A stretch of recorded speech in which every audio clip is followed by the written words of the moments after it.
BNP chairperson Begum Khaleda জিয়ার শারীরিক অবস্থার খবর জানাতে রাজধানী এভার কেয়ার হাসপাতাল থেকে যুক্ত হচ্ছেন সহকর্মী সাব্বির রোজ। আপনি কিছুক্ষণ আগের নিউজে জানাচ্ছিলেন যে এখনো পর্যন্ত চিকিৎসকরা কোনো আপডেট তথ্য আপনাকে দেয়নি, এখন কি অবস্থা?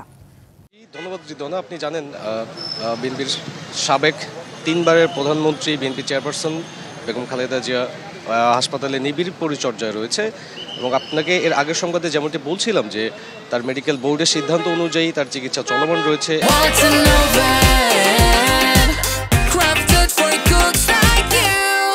এবং এই সিদ্ধান্তের পাশাপাশি আরেকটা সিদ্ধান্ত চলমান রয়েছে, যেটি হচ্ছে যে তার বিদেশে নেওয়ার সিদ্ধান্ত আসতে পারে।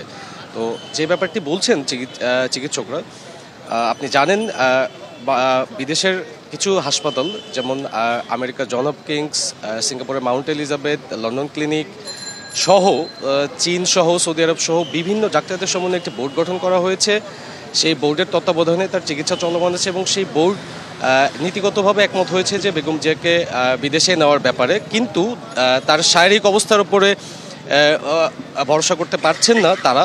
এর কারণেই অবজারভেশনের যে বিষয়টি সেটি রয়েছে। তো আপনি জানেন যে সংক্রমণের কারণে গেল রোববার বেগম জিয়াকে এভার কেয়ারে ভর্তি করা হয় এবং আপনি এও জানেন গত 7 জানুয়ারি লন্ডন ক্লিনিকে লিভার সিরোসিস, আর্থারাইটিস সহ বিভিন্ন শারীরিক জটিলতা নিয়ে বেগম জিয়ার চিকিৎসা সম্পন্ন হয় এবং তারপর থেকে কিছুটা ভারী মাঝারি কিছুটা জটিলতার মধ্যে দিয়েই তিনি যাচ্ছেন।